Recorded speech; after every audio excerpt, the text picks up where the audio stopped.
Mesdames, Messieurs, voulez-vous écouter maintenant Le soulier de satin, action espagnole en 4 journées de Paul Claudel. Illustration musicale de Louis Aubert, présentation du révérend Père Roguet, mise en onde d'Henri Vermeil. Voici quelle sera la distribution de la 3e journée que vous allez entendre ce soir. Madeleine Renaud, sociétaire de la Comédie Française, jouera le rôle de Donia Musique. Ève Francis, celui de Donia Prouez. Marguerite Maillan sera Donia Isabelle. Raymond Vernet, la logeuse. Yvette Dainville, la servante. Gineretti, l'enfant. Jean-Louis Barrault de la Comédie Française sera Don Rodrigue, devenu le vice-roi des Indes espagnoles. Fernand Fabre jouera le rôle de Don Camille. Jean Worms, celui de Saint-Nicolas. Jean Touloute, celui de Saint-Denis d'Athènes. Lucien Brulé sera Saint-Boniface. François Vibert, Saint-Ad-Libitum. Albert Gercourt, le secrétaire. Jacques Tanne, l'huissier. Avec Robert d'Alban, Jacques Driana, René Villemay, Gaëtan Jor, Lucien Treffel et Paul Bernard dans le rôle de l'ange gardien. La voix chantée, Jeanne Segondi, orchestre sous la direction de Jean Giardino.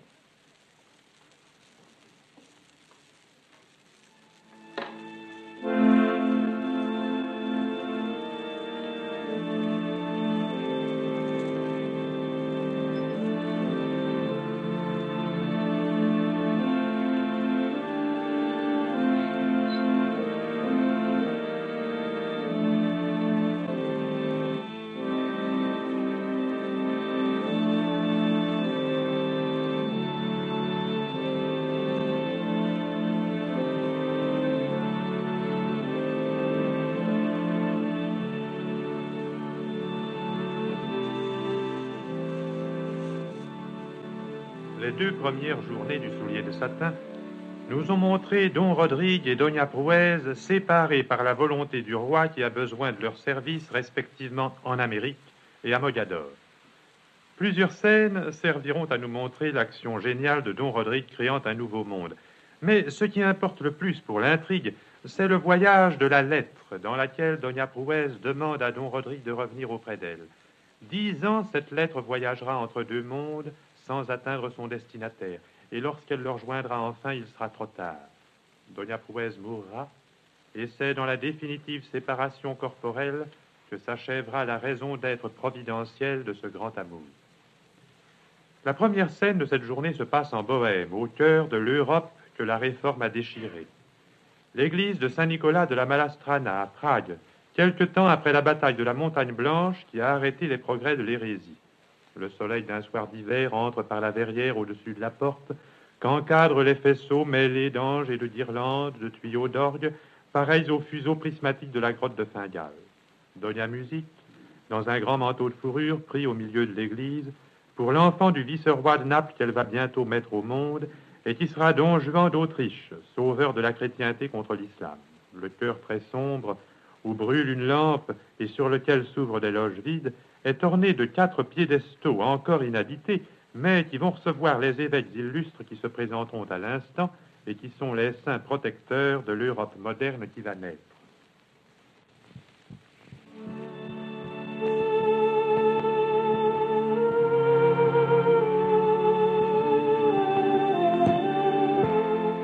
Saint-Nicolas par les 3. C'est demain fête par le commun, piétiné par la sur les églises et ruines, sages effondrent, les sages de l'évêque ont déroulé de nappes de neige. Tout là-dessous, les catholiques, les protestants, tout est réuni, tout est séparé et d'emporté. On ne bouge plus. Il fait trop froid dehors pour les gens de guerre. Les seigneurs se chauffent à leur cheminée que remplissent les meubles en bottes des sacristies et les Saint-Ciers. Les théologiens discutent dans les auberges, et les pauvres gens, comme un oiseau transi entre 3 feuilles de houx, recommencent tout doucement à espérer et à vivre. Ce n'est mis pour toujours, peut-être. Réveillez-vous, bonnes gens. Ce n'est pas moi sur qui il faut compter pour pleurer dans votre soupe. Regardez ce petit soleil piquant.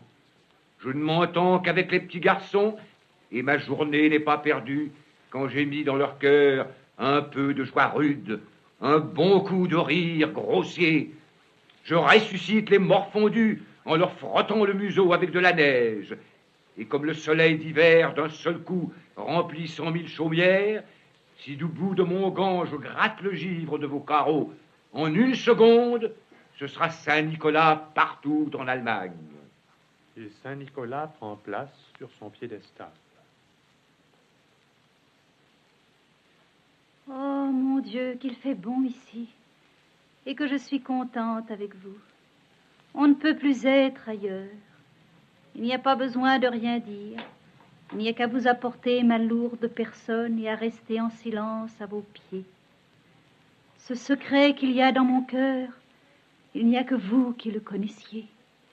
Il n'y a que vous avec moi qui compreniez ce que c'est que donner la vie. Il n'y a que vous avec moi qui partagiez ce secret de ma maternité.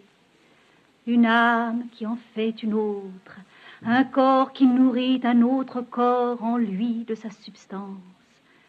Mon enfant est en moi et nous sommes ensemble avec vous.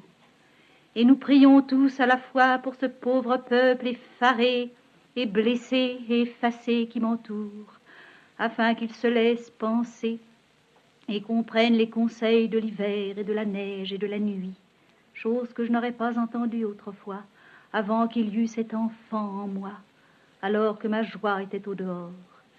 Que la colère et la peur, la douleur et la vengeance cèdent aux mains enveloppantes de la neige et de la nuit. Ah, je revois ces têtes sanglantes entre lesquelles j'ai dû passer et qui furent plantées de chaque côté du pont Charles par l'ordre de mon mari.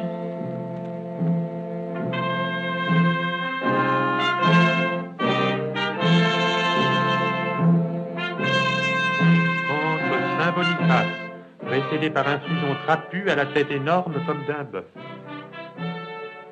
Et quel autre moyen y avait-il d'empêcher ce sot peuple de se donner à mes Saxons? Fallait-il laisser le moine noir s'installer au cœur de l'Europe pour y empoisonner les sources?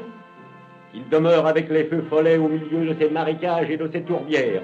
Gloire à Dieu, ce que Poitiers fut contre Mahomet, la montagne blanche le fut contre les hérétiques. Honneur à tous ces bons capitaines, recrutés de tous les coins de la chrétienté, qui ont maintenu à Prague l'image de la Vierge Immaculée. Leur tâche est faite.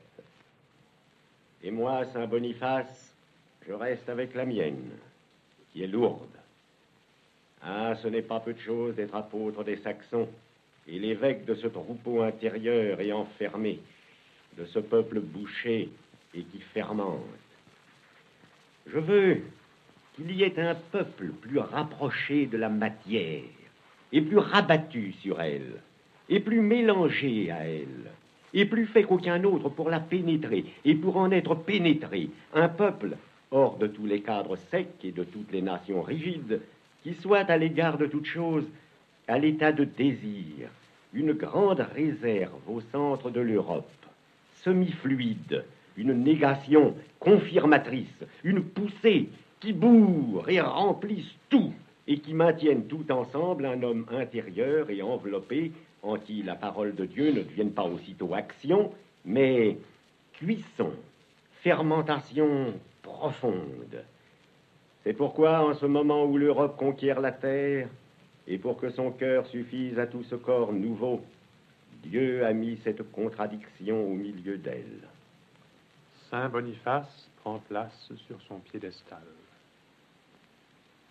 L'ombre s'accroît, la lampe brûle, et j'entends autour de moi le gémissement de tous ces peuples qui cherchent arrangement entre eux dans la nuit. Il fallait la nuit pour que cette lampe apparaisse.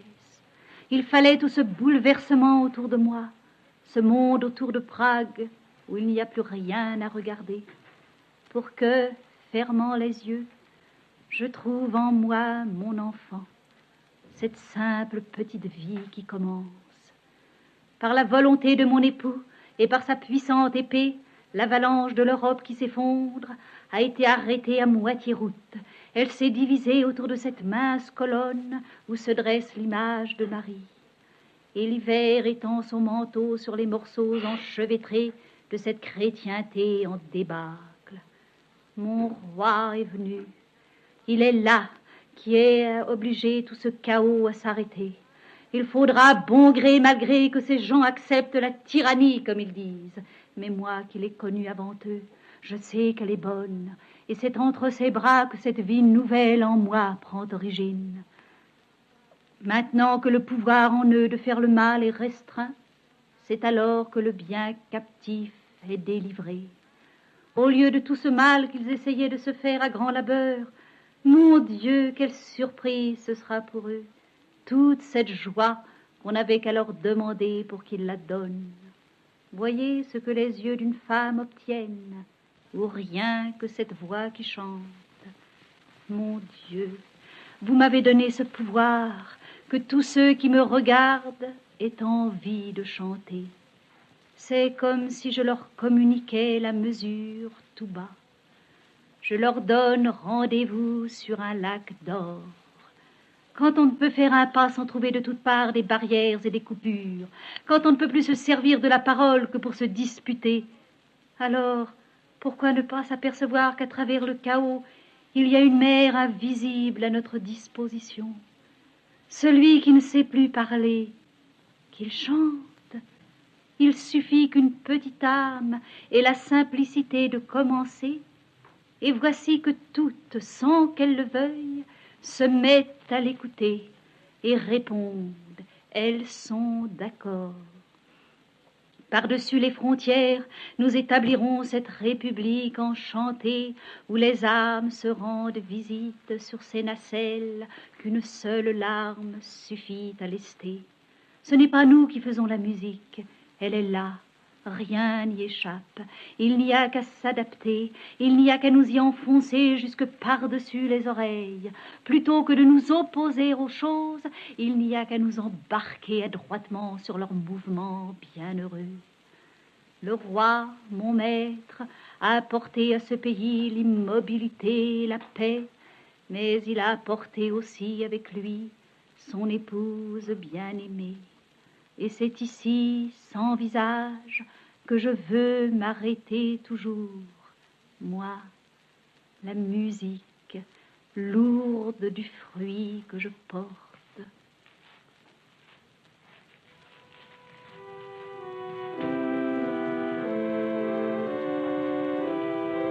Entre Saint-Denis d'Athènes, précédé d'un ange pareil à ceux du Bernin, qui porte une grande palme verte sur l'épaule.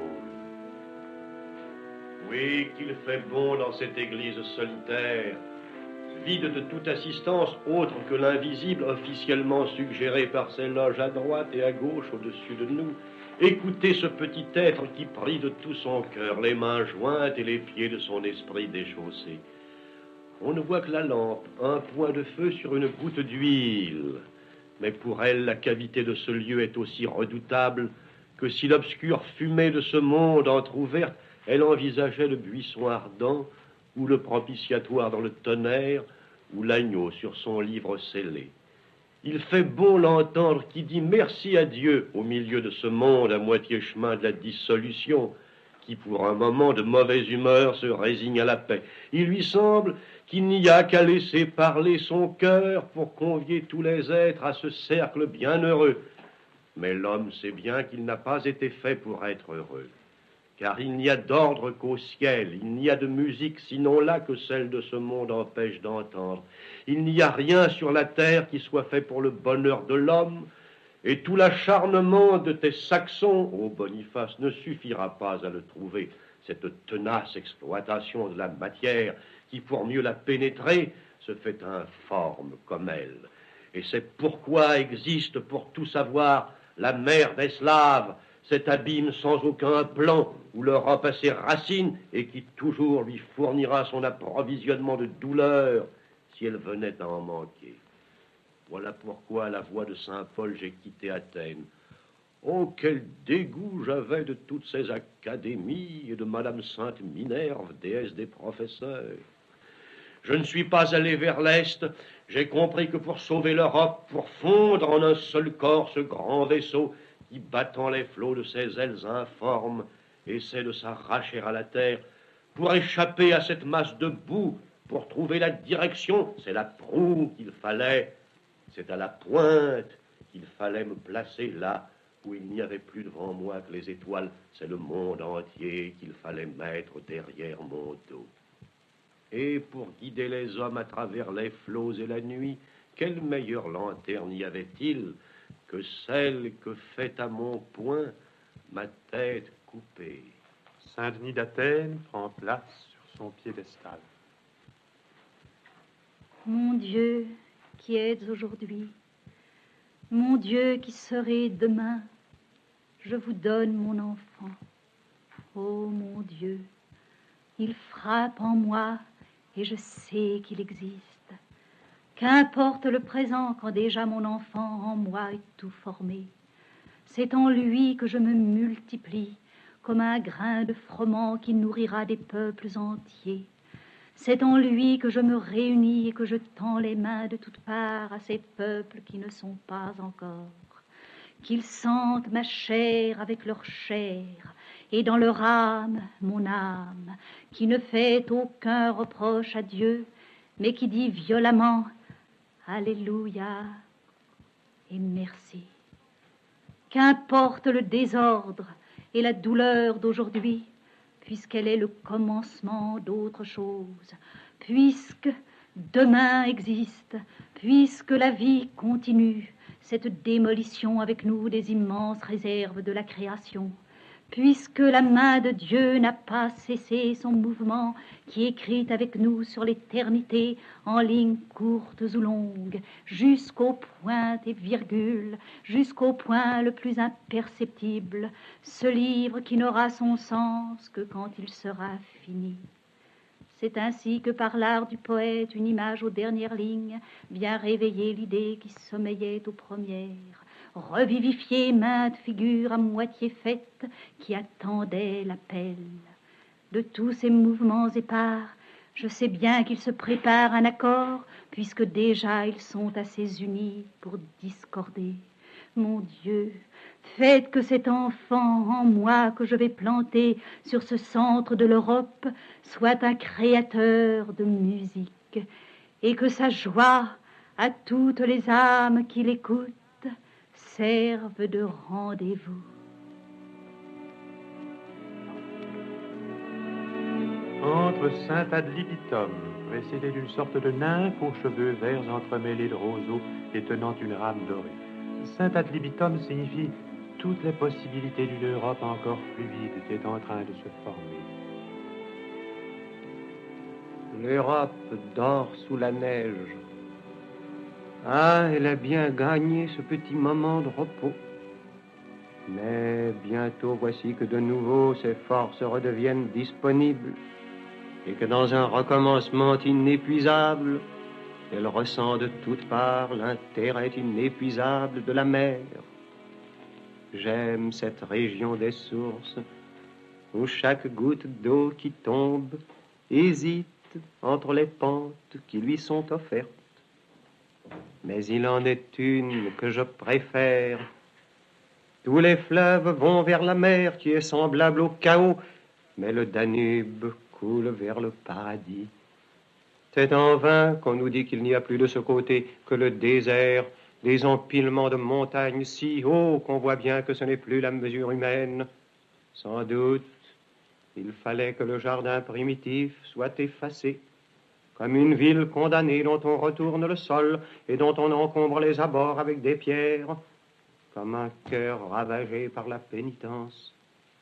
L'espace, du moins, est resté libre et vacant. Le vent de Dieu y souffle, et jamais rien d'humain n'a pu s'y établir. C'est là qu'est la patrie. Ah, de t'avoir quitté, quelle est notre infortune. C'est de là chaque année que revient le soleil et le printemps. C'est là que fleurit la rose. C'est là que tend mon cœur avec des délices inexprimables. C'est de ce côté qu'il écoute avec d'immenses désirs quand chante le rossignol et le coucou. Ah, c'est là que je voudrais vivre. C'est là que va mon cœur. Et Saint ad libitum enfin se dirige vers son piédestal.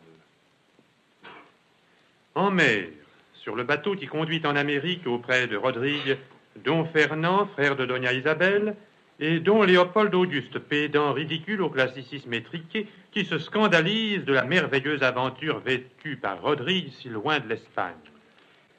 J'apporte en Amérique l'air de Madrid. Le vice-roi n'est pas aimé à Madrid. Il y a si longtemps qu'il est parti. Il est devenu cet homme d'outre-monde dont personne n'a entendu la voix, ni regardé la figure. Cette idée de relier deux mers par un canal, je vous prie, qu'en disent les ingénieurs et les financiers? Oh, ce n'est pas tout à fait aussi ridicule. Il s'agit seulement, si j'ai compris, d'une espèce de chemin par lequel, au moyen de câbles et de je ne sais quelle manigance hydraulique, on ferait passer les navires, assujettis sur des espèces de chars, d'un hémisphère à l'autre. Et voilà où va l'argent de l'Espagne, dont nous aurions tant besoin pour l'enseignement supérieur. Des navires ou des chars cavalcadant par-dessus les montagnes. Fort bien. C'est dans l'ordre. C'est dans l'ordre. Quand un tisserand fait le marin, un vice-roi peut bien faire l'ingénieur. Toutefois, il a pour lui le roi qu'il aime et qui ne le renverra jamais. Une erreur trop longue ne peut plus s'avouer. Mais je sens que vous voulez ajouter quelque chose. Que diriez-vous si notre vice-roi se donnait à lui-même congé? Lui-même? À lui-même? Lui-même, de lui-même à lui-même. Voyez.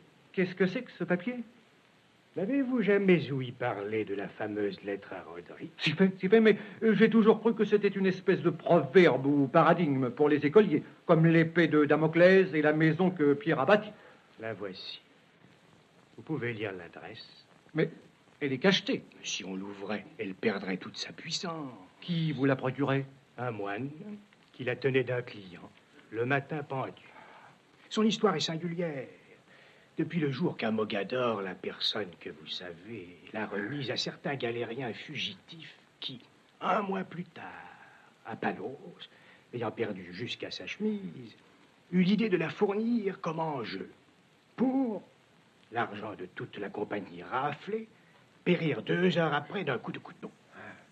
Et depuis 10 ans, la lettre passe ainsi de main à l'autre, de Barcelone à Macao, d'Anvers à Naples, apportant à celui qui, comme ressource dernière là-bas sur table, le succès du trépas incontinent suivi.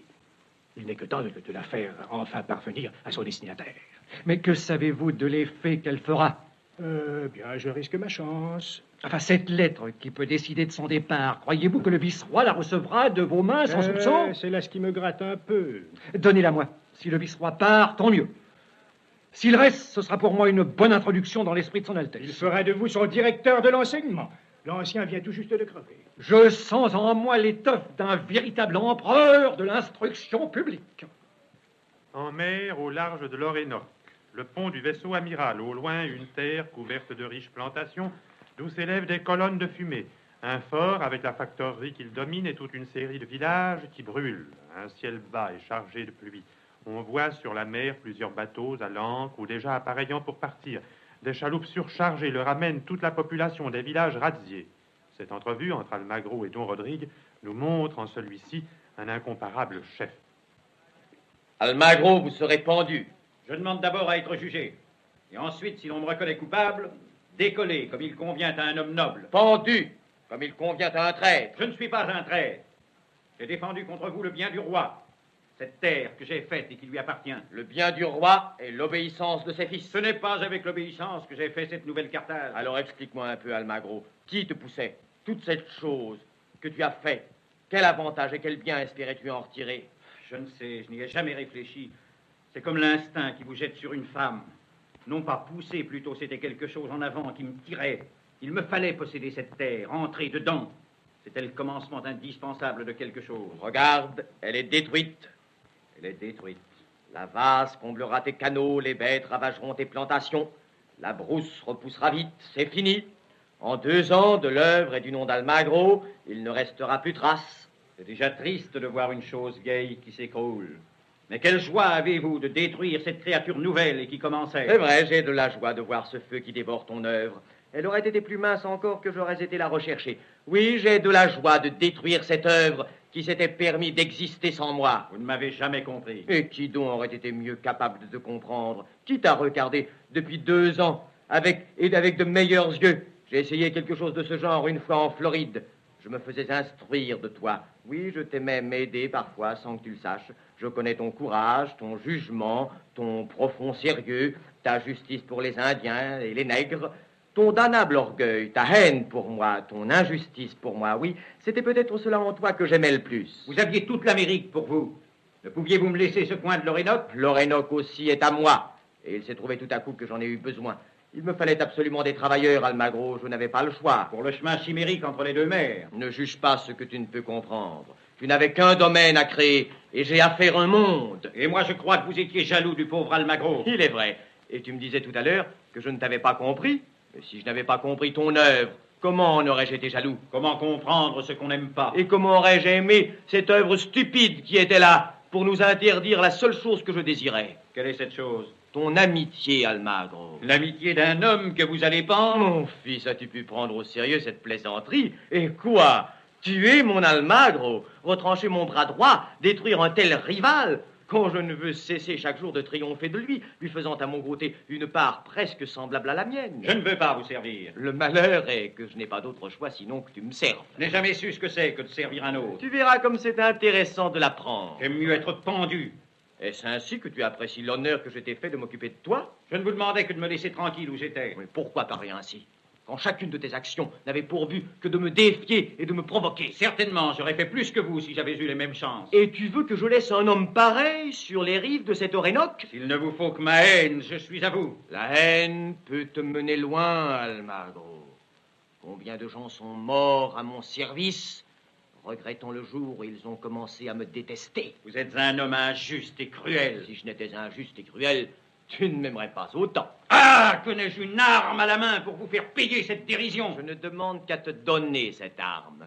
Regardez ce mauvais garçon qui voudrait me mordre parce que j'ai donné un coup de pied dans ses soldats de plomb, quand il devrait me remercier que je sois allé le rechercher au bord de sa salle Orénoque. Almagro, tu t'es trompé de 100 ans. Dans 100 ans, il sera temps de prendre la charrue. Maintenant, c'est avec le glaive que nous devons labourer. Laisserai-je mon lion plus longtemps brouter l'herbe comme une bête à cornes? Là où mon Amérique finit, là où, se dirigeant vers le pôle, elle s'effile comme une aiguille toute parcourue de tremblements magnétiques, là est la part que je t'ai réservée. Ceins la cuirasse, Almagro, boucle l'épée sur ta cuisse.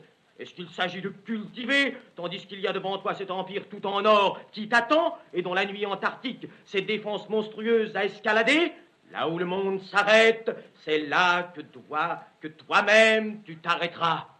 C'est à toi qu'il est réservé de fermer les portes de l'inconnu, et dans la tempête et le tremblement de terre, de poser le mot fin à l'aventure de Colomb. Au-dessous de la ligne que je te montrerai sur la carte, prends tout, et tâche de le garder si tu peux. À Panama, il y a tout un parti de jeunes furieux et de vieux désespérés qui t'attend. Je les ai choisis pour toi. Quand tu en auras fait tuer la moitié, avec l'autre, tu entreras dans le temple maudit du démon. Tu fouleras sous tes pieds les os secs des peuples perdus. Tu arracheras ces plaques d'or à la statue de Huitzilopochtli.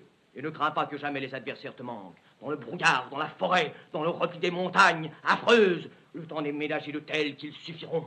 Je ne veux pas que tu meures dans un lit, mais navré de quelques bons coups, seul, au sommet du monde, sur quelques cimes inhumaines, sous le ciel noir plein d'étoiles, sur le grand plateau d'où tous les fleuves descendent, au centre de l'épouvantable plateau que jour et nuit ravage le vent planétaire. Et nul, jamais, ne saura où le corps d'Almagro est couché. C'est toute l'Inde au sud de Lima que vous m'offrez. Elle est là qui ne fait que t'attendre. J'accepte. Tant pis pour vous. Prends ce bout de mon Amérique, attrape-la par la queue. Je fais attention à toi. Pour toi, si tu ne veux pas m'aimer, travaille à me haïr davantage. Je ferai que tu n'en manques pas de sujet.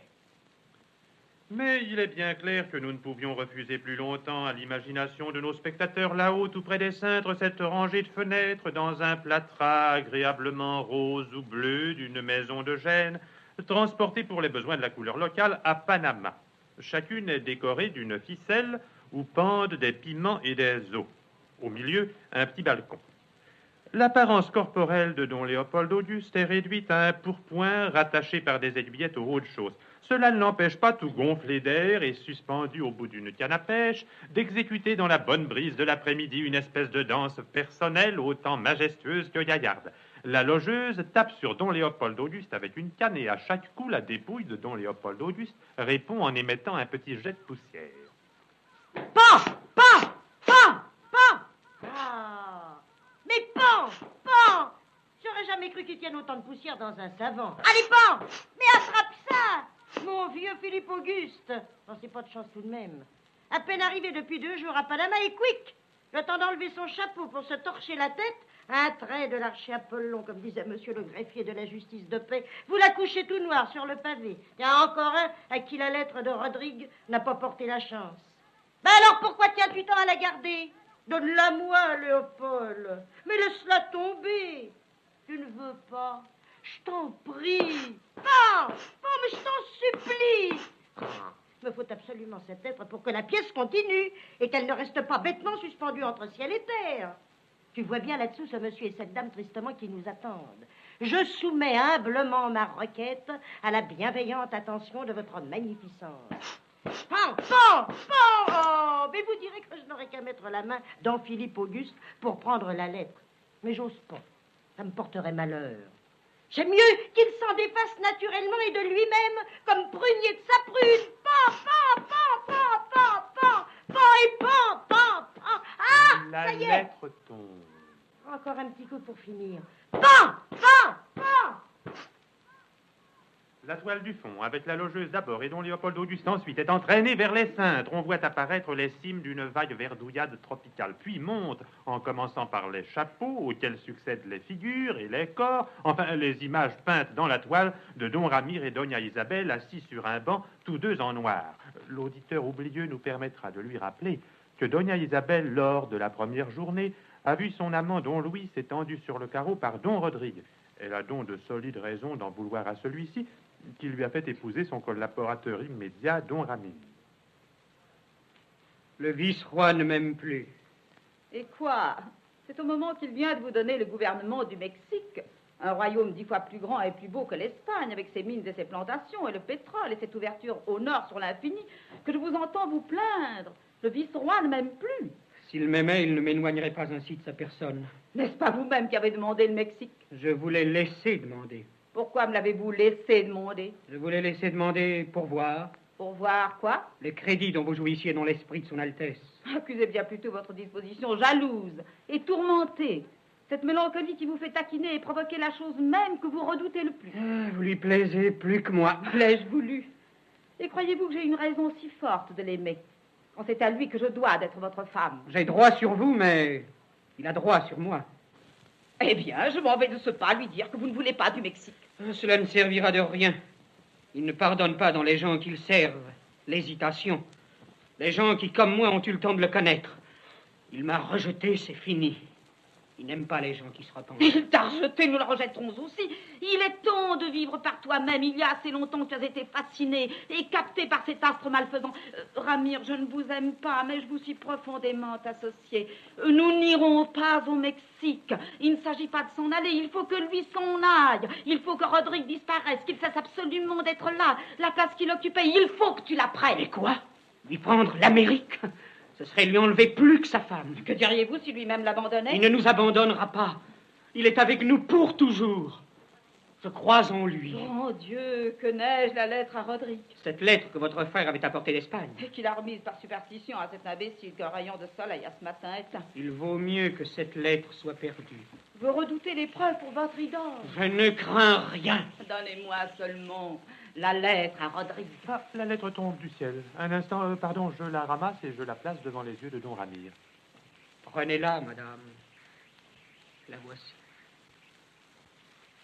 Mogador, une tente sur le sable au bord de l'océan. À l'intérieur, une chambre qui éclaire faiblement une lampe suspendue, des tapis par terre. Dans le fond, une tenture formée d'un voile très léger. Doña Prouez est là? Elle repose et m'a défendu de la réveiller. Ouvrez cette tenture. Je veux lui rendre ce grain de son chapelet qu'elle avait perdu et que j'ai passé toute la journée à chercher. Le voici. La servante ouvre la tenture. On voit Doña Prouez étendue sur une couche basse. La lampe éclaire faiblement le bras allongé et la main ouverte. Elle tend la main, comme pour recevoir cette goutte d'eau que je lui rapporte. Il lui remet le grain de cristal dans la main. Comme c'est étrange. Nous sommes seuls sous cette tente. Et cependant, il me semble qu'elle est remplie d'une assistance innombrable. Ainsi, ce marabout que jadis je suis allé voir dans la classe et qui m'avait reçu dans une chambre sans lumière, je croyais être seul avec lui, et tout à coup, pendant que je parlais, je m'aperçus que la pièce était remplie d'une foule invisible et serrée qui m'écoutait sans un son. Donc Camille est sortie silencieusement, mais peut-être cet acte charitable, bien infime, pourtant lui sera-t-il compté. Doña Prouez parle dans le sommeil. L'âme n'est-elle pas allégée dans cette espèce de mort et plus lucide que pendant la veille? J'ai retrouvé le grain perdu. Un seul grain, mais pour un grain qui manque, le lien de la prière est défait. J'ai retrouvé mon numéro perdu, ce petit caillou transparent. Je le tiens fort dans ma main. Cette larme thésaurisée, ce diamant inaltérable, cette perle unique, l'eau retrouvée. Cette goutte d'eau que convoitait le mauvais riche au bout du doigt de Lazare et qui est de tout le centuple. Cette espérance avec moi, la semence du jour futur. Au fond de la scène apparaît d'abord vague, puis plus précise, l'image bleuâtre du globe terrestre. Mais ai-je dit que je tenais cette goutte d'eau? C'est moi qui tiens en elle. Quelqu'un l'a mise dans ma main, cette perle unique, ce grain essentiel, sans quoi tout le chapelet des cieux serait défait. La terre qui dit Ave Maria, comme elle est petite entre toutes les cités de Juda, si petite, minime, si petite, entre tant de lumière, si petite qu'aucun œil sans guide ne saurait trouver Bethléem. Et cependant, le Fils de Dieu n'a point désiré d'autre femme pour y naître, et c'est à cause d'elle que tout le reste a été fait. Le globe tourne lentement et l'on ne voit plus que l'océan. J'ai soif. Je sais que mon bien-aimé est au-delà de la mer.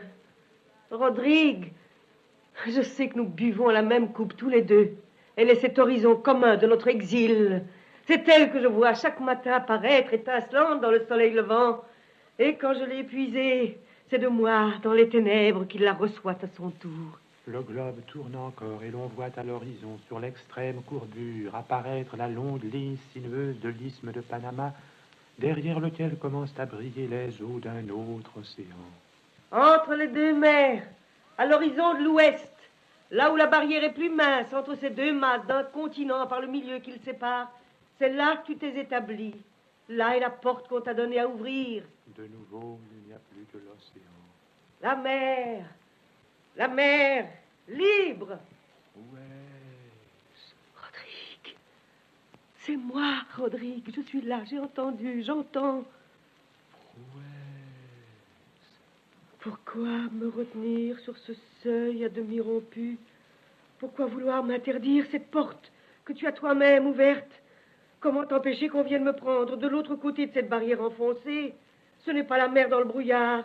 Ce sont les armées de Dieu, d'un mouvement innombrable qui s'avance à ma rencontre. Ne retiens plus sur ce seuil entrouvert cette femme à demi rompue. Je n'entends plus rien.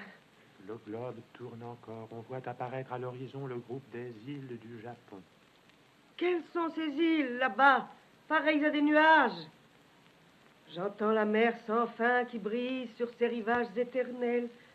Et par-dessus les montagnes et les forêts, il y a un grand ange blanc qui regarde la mer.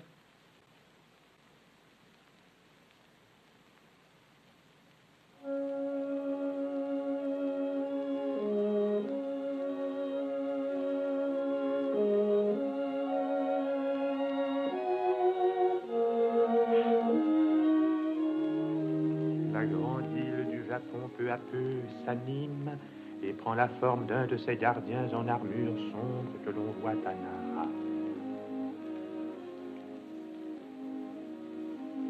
Ne me reconnais-tu pas? Je ne sais. Je ne vois qu'une forme incertaine, comme une ombre dans le brouillard. C'était moi. J'étais là, je ne t'ai jamais quitté. Ton ange gardien. Crois-tu pour de bon que tu étais sans moi jusqu'à présent? Il y avait une continuité entre nous. Tu me touchais.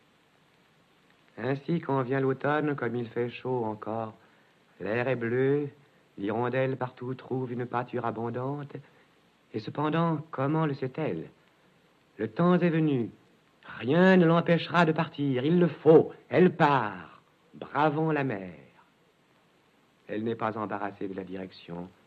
Et de même, dans la conversation, quelqu'un qui est tout entraîné et saisi par la conversation, s'il entend un violon quelque part ou simplement 2 ou 3 fois de suite ces coups qu'on tape sur un morceau de bois, peu à peu il se tait. Il est interrompu, il est ailleurs, comme on dit. Il prête l'oreille.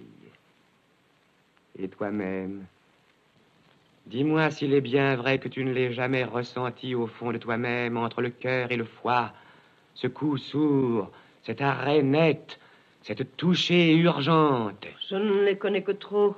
C'était mon hameçon, au fond de ses entrailles, et moi je réglais le fil comme un pêcheur longanime. Voilà autour de mon poignet enroulé, il ne reste plus que quelques brasses. Il est donc vrai que je vais mourir? Et qui sait si tu n'es pas morte déjà? D'où te viendrait autrement cette indifférence au lieu, cette impuissance au poids? Si près de la frontière, qui sait de quel côté il est en mon pouvoir de te faire à mon gré par jeu passer et repasser? Oh, pourquoi te joues-tu de moi cruellement? Et si tu ne m'amènes au bord, ne me rends-tu pas la liberté? Mais quoi? Si tu n'étais pas seulement une prise pour moi, mais une amorce. Rodrigue, c'est avec moi que tu veux le capturer? C'est orgueilleux. Il n'y avait pas d'autre moyen de lui faire comprendre le prochain, de le lui entrer dans la chair. Il n'y avait pas d'autre moyen de lui faire comprendre la dépendance, la nécessité et le besoin. Un autre sur lui, la loi sur lui de cet être, différent pour aucune autre raison si ce n'est qu'il existe. Mais quoi? Ainsi c'était permis. Cet amour des créatures l'une pour l'autre. Il est donc vrai que Dieu n'en est pas jaloux. L'homme entre les bras de la femme. Comment serait-il jaloux de ce qu'il a fait? Et comme aurait-il rien fait qui ne lui serve? Mais l'homme entre les bras de la femme oublie Dieu. Est-ce l'oublier que d'être avec lui? Est-ce ailleurs qu'avec lui d'être associé au mystère de sa création, franchissant de nouveau pour un instant l'Éden par la porte de l'humiliation et de la mort? L'amour hors du sacrement n'est-il pas le péché? Même le péché. Le péché aussi sert. Ainsi, il était bon qu'il m'aime. Il était bon que tu lui apprennes le désir. Le désir d'une illusion, d'une ombre qui pour toujours lui échappe. Prouesse, ma sœur, l'enfant de Dieu existe. Mais à quoi sert-il d'exister si je n'existe pour Rodrigue? Et comment Prouesse existerait-elle autrement que pour Rodrigue, quand c'est par lui qu'elle existe? Frère, je ne t'entends pas. C'est en lui que tu étais nécessaire. Oh, parole douce à entendre. Laisse-moi la répéter après toi. Et quoi? Je lui étais nécessaire. Non point cette vilaine et disgracieuse créature au bout de ma ligne. Non point ce triste poisson. Laquelle alors? Prouesse, ma sœur, cet enfant de Dieu dans la lumière que je salue. Cette prouesse que voient les anges, c'est celle-là, sans le savoir, qu'ils regardent. C'est celle-là que tu as à faire afin de la lui donner. Et ce sera la même prouesse. Une prouesse toujours que ne détruit pas la mort. Toujours belle. Une prouesse toujours belle. Il m'aimera toujours. Ce qui te rend si belle ne peut mourir. Ce qui fait qu'il t'aime ne peut mourir. Je serai à lui pour toujours, dans mon âme et dans mon corps. Il nous faut laisser le corps en arrière, quelque peu. Et quoi? Il ne connaîtra pas ce goût que j'ai. C'est l'âme qui fait le corps. Mais comment donc l'a-t-elle fait mortelle? C'est le péché qui l'a fait mortel. C'était beau d'être pour lui une femme. Et moi, je ferai de toi une étoile. Une étoile? Oh, c'est le nom dont il m'appelle toujours dans la nuit. Et mon cœur tressaillait profondément de l'entendre. N'as-tu donc pas toujours été une étoile pour lui? Séparée. Conductrice. La voici qui s'éteint sur la terre. Je la rallumerai dans le ciel. Comment brillerai-je, qui suis aveugle? Dieu soufflera sur toi. Je ne suis qu'un tison sous la cendre. Mais moi, je ferai de toi une étoile flamboyante dans le souffle du Saint-Esprit. Adieu donc ici-bas. Adieu. Adieu, mon bien-aimé. Rodrigue.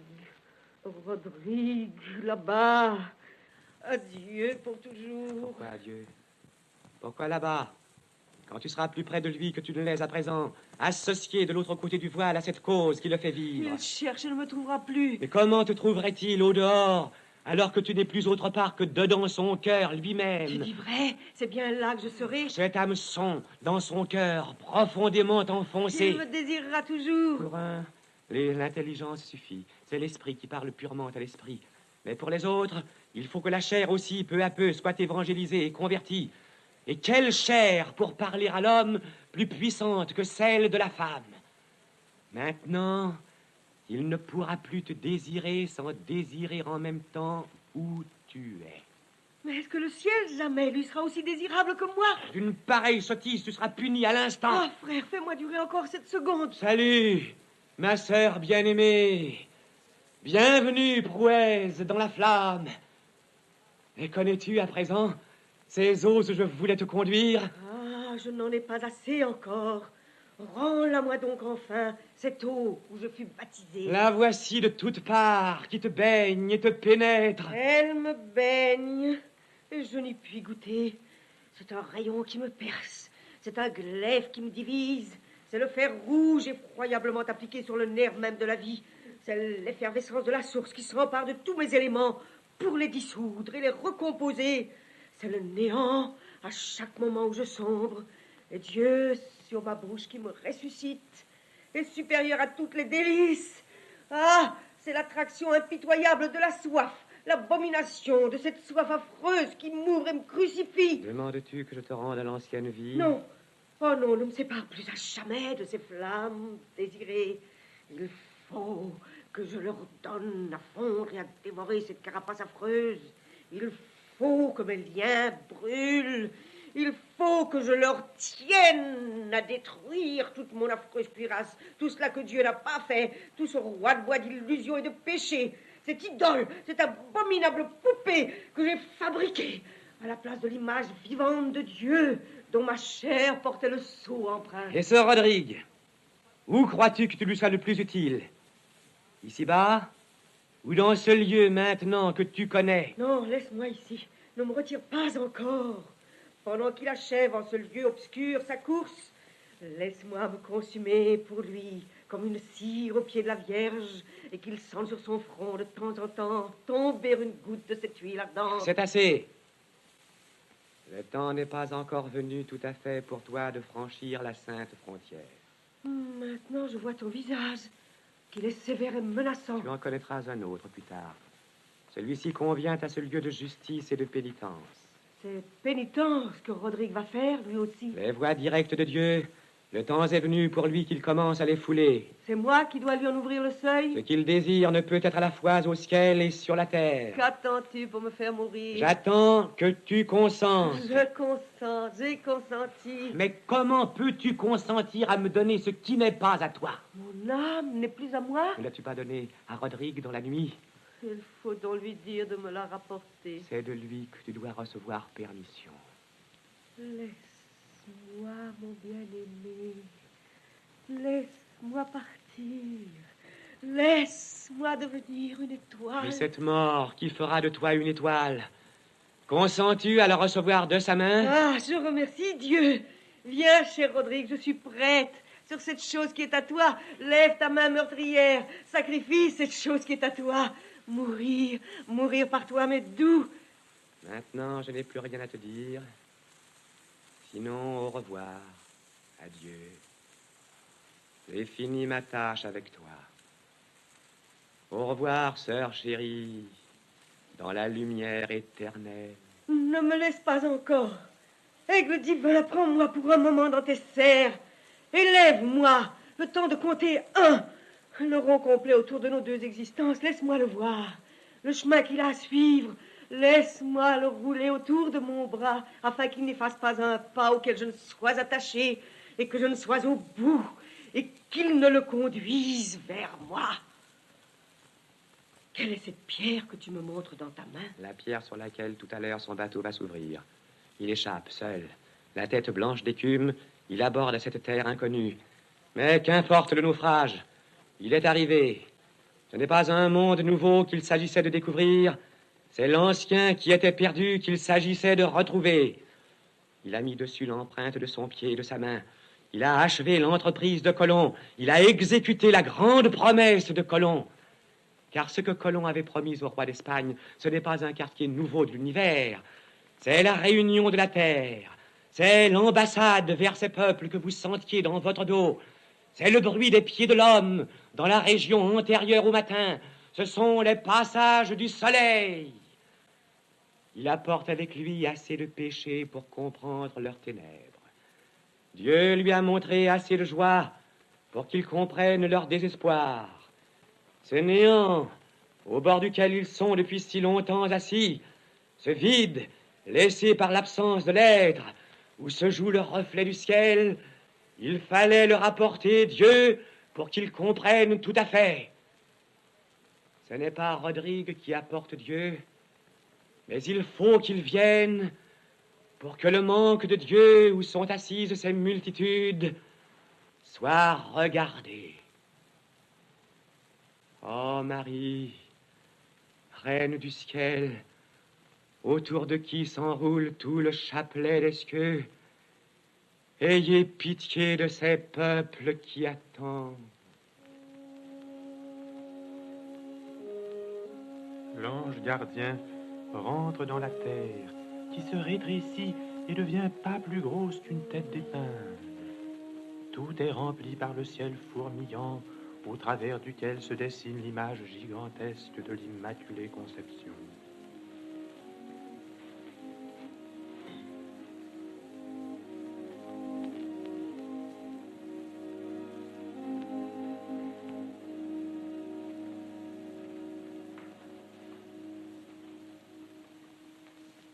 Une chambre dans le palais du vice-roi à Panama. C'est une vaste pièce aux murs un peu moisis. Une partie du plafond est tombée et laisse voir les lattes. Il y a encore du plâtre par terre. Meubles en désordre, les uns magnifiques, les autres d'un luxe criard, où tout est clopé. Par une porte ouverte dans un angle, on voit une chapelle garnie de porcelaine bleue et de bois doré sculpté dans le goût emphatique et chargé de l'époque. Une lampe brûle l'après-midi. Il fait humide et chaud, ciel pluvieux. Par les fenêtres, on voit le Pacifique, couleur d'écailles de moule. Le vice-roi dans un fauteuil. Le secrétaire, don Rodilard, près de lui, devant une table chargée de papier, minutant avec application. Sur un tabouret, Doña Isabelle, en costume assez négligé, tenant une guitare et assise sur son pied. Si don Rodrigue se plaît en la présence de Doña Isabelle, c'est que sa voix, quand elle chante, lui rappelle une autre voix infiniment lointaine. Et Isabelle, messagère méchante et providentielle, lui remettra la fameuse lettre à Rodrigue, qui voyage depuis 10 ans.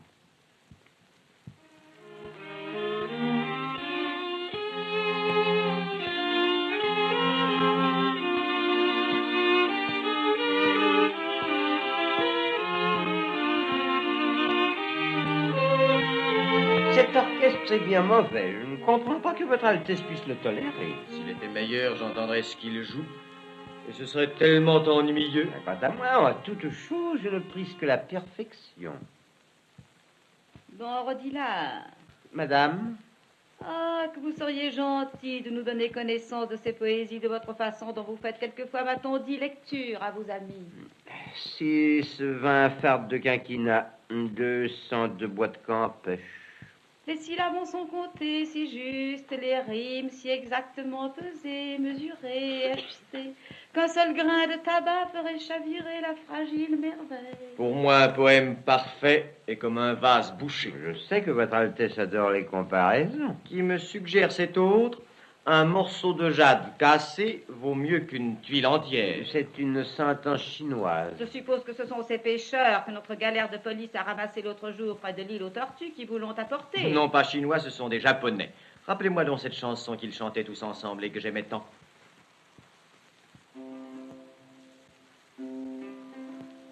Sur la plaine de l'océan, vers les 80 îles, je m'avance en ramant. Ah, moi aussi sur la plaine de l'océan, vers les 80 îles, quand est-ce que je me mettrai en route? Toi, monseigneur, seriez-vous là de votre Amérique? Je ne sais si votre Altesse s'est aperçue à quel point cette dame, ici présente, était prise de nous. Une complaisance du cœur, un tendre sentiment.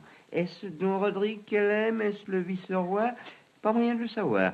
On intéresse facilement ces dames un peu fortes qui commencent à prendre de l'âge. Un peu fortes, mais encore jolies. Non, non, mon cher amour. vous ai pas oublié. Ah, je savais bien que je saurais trouver le mot qui fait que votre cœur pressage. Et vous ne trouverez son cœur que par la porte du souvenir. Pour me faire entendre, il suffit que je prenne la voix d'une autre. Achevez, je veux entendre la suite. J'ai oublié. Depuis que tu n'es plus avec moi, je me suis oubliée moi-même.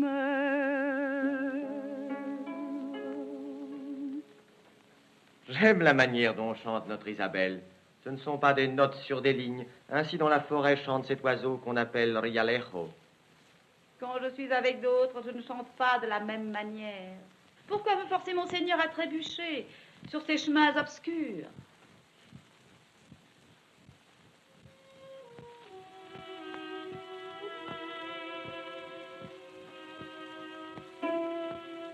Oubliée, je me suis oubliée moi-même. Mais qui prendra soin de ton âme?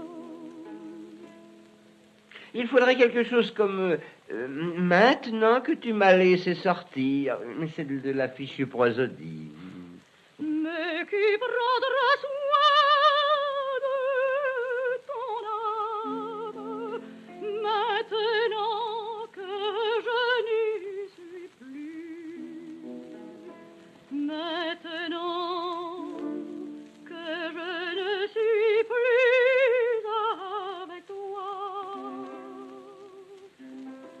mais qui prendra soin de ton âme maintenant que je ne suis plus avec toi?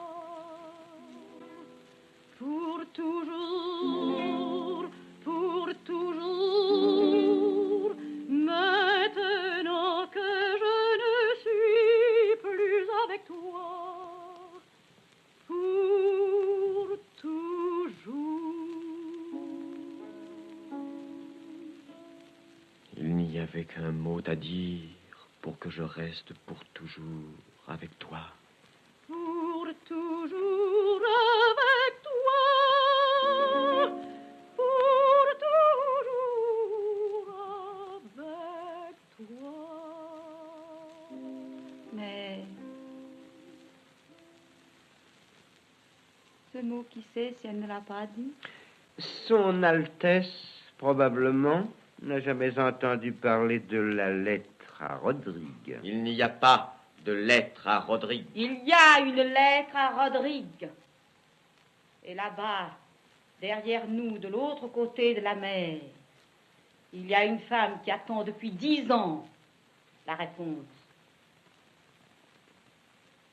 De la nuit où je repose solitaire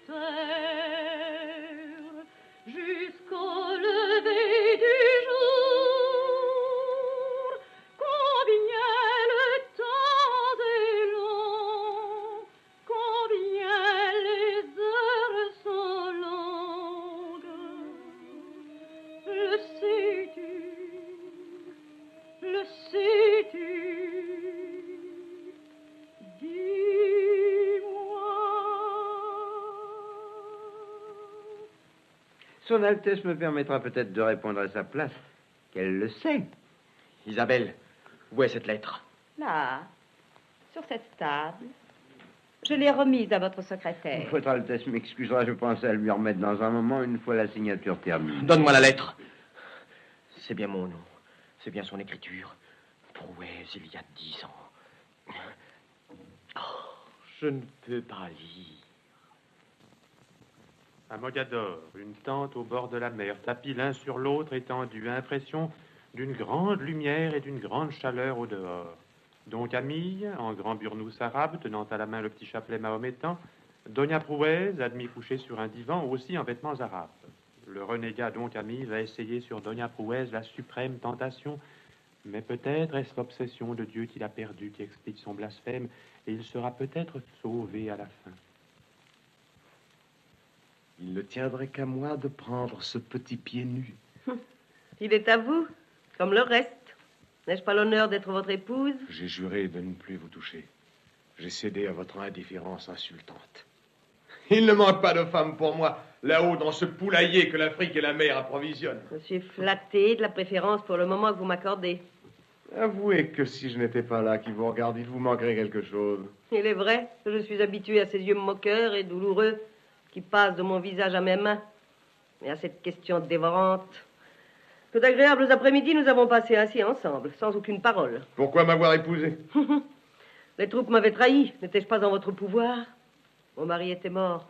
Comment n'aurions-nous pas profité de l'occasion de ce brave petit franciscain que nous venions de capturer? C'est moi qui suis en votre pouvoir. Encore ce sourire câlin et faux sur votre visage brun.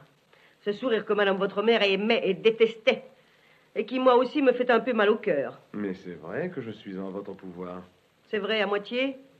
Naturellement, si je n'avais pas été sûr d'un certain pouvoir sur vous, pourquoi vous aurais-je épousé? Le roi ne m'a pas relevé de cette charge qu'il m'a confiée, donc ami sur la côte d'Afrique.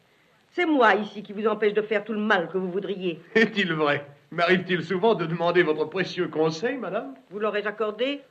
Il n'y a pas besoin de parole entre nous. Vous devinez tout. Il n'y a pas une de vos actions où je sois absente et qui ne soit faite à dessein ou de me plaire à votre manière sournoise ou de me faire de la peine. Et alors, comme je suis sûre de vous voir accourir aussitôt, et quel regard avide. Dites si vous me trouvâtes jamais en défaut. Je lis en vous et vous n'obtenez rien de moi. Il y a une chose du moins que je puis faire, qui est de vous faire fouetter. Mon corps est en votre pouvoir, mais votre âme est dans le mien. Quand vous me tordez l'âme, n'ai-je pas le droit de torturer un peu votre corps? L'important est que vous fassiez ce que je veux. Et depuis 10 ans, oui, mis à part de temps en temps ces mouvements ridicules de votre humeur sauvage, en gros, je n'ai pas de reproches à vous faire. Et je crois que le roi est content. Quel bonheur! Ainsi, pour lui rendre service, il a suffi que je cesse de lui obéir. Moi, il n'était pas aussi facile de cesser de m'obéir. Quelqu'un toujours présent, il n'est pas si facile de l'oublier. Mais qui sait si bientôt cette grossière présence corporelle vous sera encore possible? Si c'est la mort que vous m'annoncez en ces termes élégants, il n'y a pas besoin de périphrase. Je suis prête. L'idée, grâce à vous, n'est jamais tant éloignée de mon esprit qu'un cri d'oiseau, le bruit d'une pièce d'argenterie qui tombe, un mot blanc que l'on écrit par terre avec le doigt, un grain d'encens qui se consume, ne suffisent à me donner avertissement. Recevez-le de ma bouche. Je l'ai déjà reçu cette nuit d'un autre. Votre visiteur habituel, sans doute, est le père de mon enfant. Qui viendrait me visiter, solitaire, au fond de ma prison? Rodrigue, la nuit, chaque nuit, que ni les murs ni la mer ne suffisent à m'empêcher. Mais vous seul, Occhiali, vous le savez, m'avez infligé votre grossière présence corporelle. Mais je sais que lui seul est le père de cette fille que je vous ai faite et qui ne ressemble qu'à lui. Est-il vrai? Que sur ta tête, enfant chéri, descendons notre triple héritage. Le mien également? Vous ne doutez pas, prouesse, que je ne vous accompagne où vous allez? Que pensez-vous vous-même? Je pense que la lettre à Rodrigue ne va pas errer éternellement sans qu'un jour elle touche son destinataire. Cet appel qu'en un moment de désespoir, j'ai jeté les yeux fermés dans la mer. Il y a 10 ans qu'elle court des Flandres à la Chine et de la Pologne à l'Éthiopie. Plusieurs fois même, je sais qu'elle est repassée à Mogador. Mais à la fin, j'ai lieu de croire que Rodrigue enfin l'a reçue et qu'il se prépare à y répondre. Fin de Don Camille, Caccia Diablo et de son petit royaume en Afrique. Fin de Prouesse et de sa petite capitainerie en enfer. C'est fini de cet arbitrage subtil et de cet équilibre délicat entre le roi et le sultan, entre la chrétienté et l'Afrique. Et en Afrique même, tous ces princes, caïds, marabouts, roguis, bâtards et renégats. Vous au milieu, faisant la banque et vendant de la poudre. Et tout à coup, au point choisi, intervenant comme la foudre, ces grands plans que vous m'expliquiez. Déjà avant que vous m'ayez accordé l'honneur de cet entretien, ils commençaient à perdre leur intérêt. Et que je ne reçoive des nouvelles de cette ligne de cocotiers, de sable blanc et d'écume qui, au-delà de la mer, fait à l'Espagne une frontière invisible. Déjà, cette sensibilité à l'équilibre qui toujours fit ma petite spécialité, cette espèce de compensation à la Cardan, comme pour les compas de navire, qui est une tête bien faite, l'œil qui voit de haut en bas et les oreilles qui, à droite et à gauche, entendent. Elle ne sert plus, à la seconde critique, en moi, à déclencher l'imperceptible dent de l'acte, cette décision entre des forces opposées où la rapidité doit suppléer à la masse. Le désir en moi, peu à peu, cède la place à la curiosité. Et cette curiosité elle-même est sourdement compromise. Les gens se défient de moi, ils ont cessé de me comprendre. Il y a même un tas d'imbéciles qui ont commencé à comploter grossièrement contre moi, ici même et hors des portes. On m'en donne des nouvelles de temps en temps, mais rien ne peut rompre le charme de cette demi-heure d'attente. Tous ces Turcs, le sabre levé, et moi, à vos pieds, égrenant mon chapelet sous les palmes. Cela constitue une espèce de tableau vivant pour le plaisir des spectateurs arrêtés par la baguette d'un magicien. Ainsi, toutes ces choses autour de nous qui font semblant d'être présentes, à dire vrai, elles sont passées. Ne sens-tu pas à quel point toi et moi, déjà, nous en sommes mystérieusement disjoints? Je n'aime pas beaucoup toi et moi. Une rime nous est commune, niquée sur la mer qui bientôt va me guérir de ce toit, ma rose, pour toujours.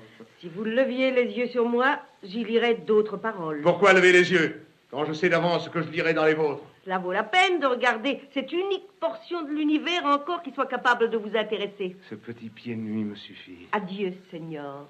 Je retire mon pied.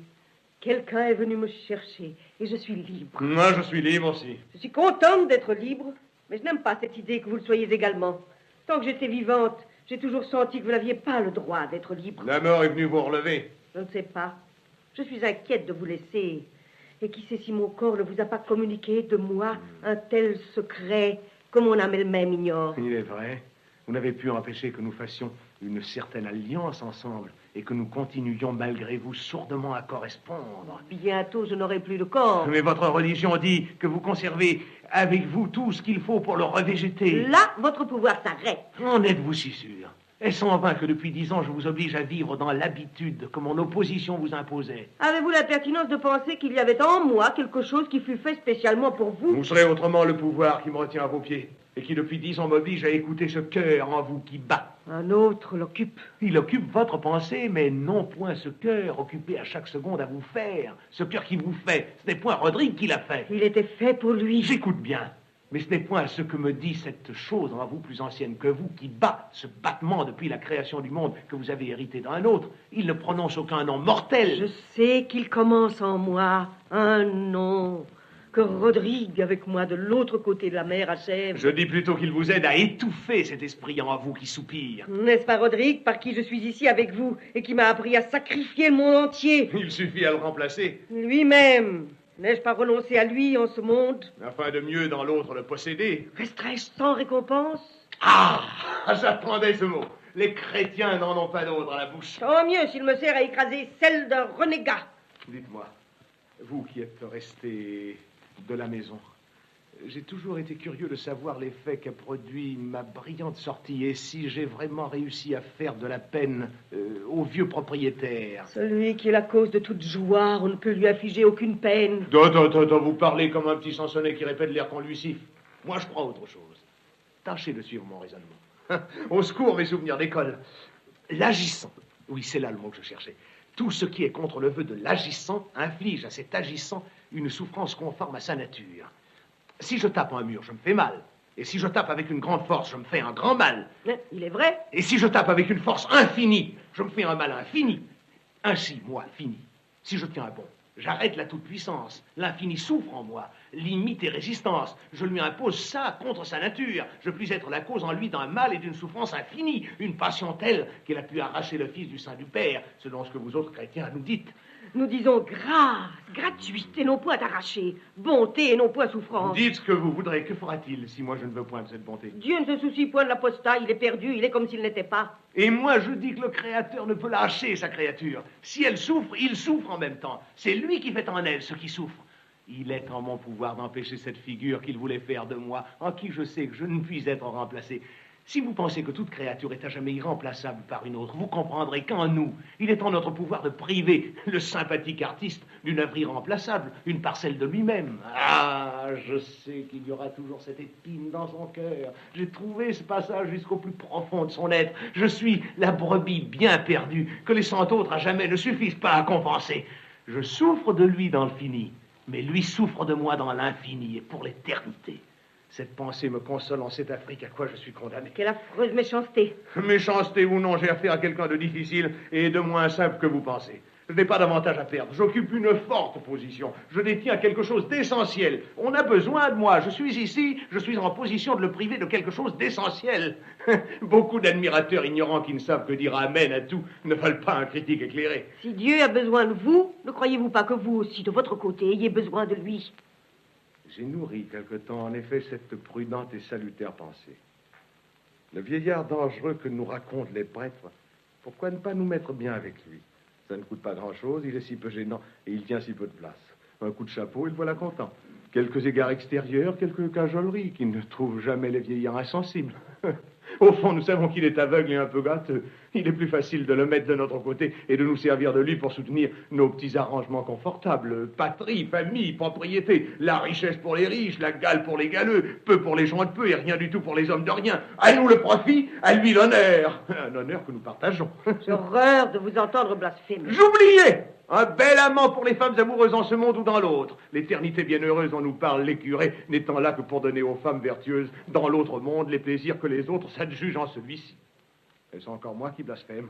Toutes ces choses grossières dont vous vous moquez, tout de même, cela est capable de brûler sur le cœur de l'homme et de devenir de la prière. Avec quoi voulez-vous que je prie? Tout ce qui nous manque, c'est cela qui nous sert à demander. Le saint prie avec son espérance et le pécheur avec son péché. Et moi, je n'ai absolument rien à demander. Je crois, avec l'Afrique et Mahomet, que Dieu existe. Le prophète Mahomet est venu pour nous dire qu'il suffit pour l'éternité que Dieu existe. Je désire qu'il reste Dieu. Je ne désire pas qu'il prenne aucun déguisement. Pourquoi a-t-il si mauvaise opinion de nous? Pourquoi croit-il qu'il ne peut nous gagner que par des cadeaux? Et qu'il a besoin de changer son visage afin de se faire reconnaître de nous? Cela me fait de la peine de le voir ainsi s'abaisser et nous faire des avances. Vous vous rappelez cette histoire du ministre qui se met en tête d'assister à la noce de son garçon de bureau et qui ne réussit qu'à causer la consternation générale? Qu'il reste Dieu et qu'il nous laisse à nous notre néant. Car si nous cessons d'être intégralement le néant, qui est-ce qui prendra notre place pour attester intégralement que Dieu existe? Lui à sa place et nous à la nôtre, pour toujours. L'amour veut qu'il n'y ait pas deux places, mais une seule. La chose, par quoi il est ce qu'il est, puisqu'il ne peut pas nous la donner. Qu'il nous laisse donc où nous sommes. Je n'ai pas besoin du reste. Je ne peux pas devenir Dieu, et il ne peut pas devenir homme. Je n'ai pas plaisir à le voir sous notre apparence corporelle. Notre corps est ce qu'il est. Mais qui ne serait froissé de voir notre honnête vêtement de travail devenir sur le dos d'un autre un déguisement? Ce qui a été cloué sur la croix n'était pas un déguisement. Cette union qu'il a contractée avec la femme était vraie. Ce néant qu'il est allé rechercher jusque dans le sein de la femme. Ainsi, c'est le néant que Dieu a désiré au sein de la femme? De quoi d'autre manquait-il? Et ce néant même, depuis lors, ainsi, vous dites qu'il n'est pas à nous et qu'il ne nous appartient pas? Il ne nous appartient que pour faire exister par l'aveu que nous en faisons davantage celui qui est. La prière n'est donc pas autre chose qu'un aveu de notre néant? Non, pas un aveu seulement, mais un état de néant. Quand je disais tout à l'heure, je suis le néant, je faisais donc une prière? Vous faisiez le contraire, puisque la seule chose dont Dieu manque, vous vouliez la garder pour vous, la préférant à ce qui est, vous reposant sur votre différence essentielle. Ainsi, peu à peu, comme un habile pécheur, je vous ai amené où je voulais. Pourquoi parlez-vous de pécheur? Un pécheur? Un pécheur d'homme? Il me semble qu'on m'en a montré déjà un. Frouez, quand vous priez, êtes-vous tout à Dieu? Et quand vous lui offrez ce cœur tout rempli de Rodrigue, quelle place lui reste-t-il? Il suffit de ne point faire le mal. Dieu demande-t-il que pour lui nous renoncions à toutes nos affections?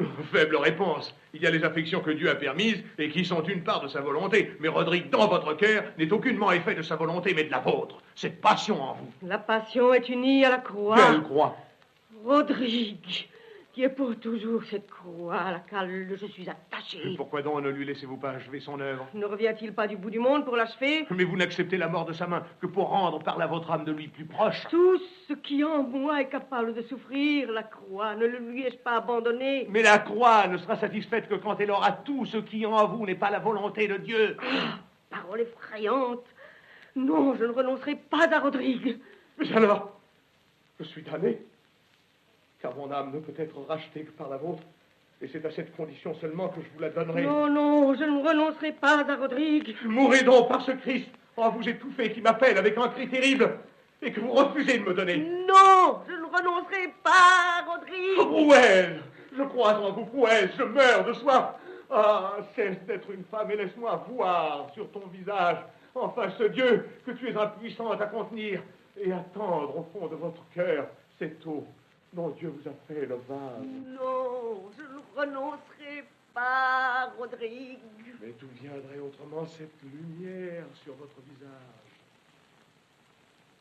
Don Rodrigue laissant à sa place Don Ramire, qui recevra tout le mérite de ses entreprises, Don Rodrigue a abandonné l'Amérique sans aucun ordre du roi d'Espagne pour répondre enfin à la lettre de Prouès. Le voici devant Mogador, où Camille est assiégé par des mutins. Mais une fois de plus, le bateau de Rodrigue demeure immobile au large de la petite place forte. Donc Camille lui envoie un émissaire dans une barque prouaise elle-même avec sa petite fille, Donia cette épée. Nous voici maintenant sur le pont du vaisseau amiral.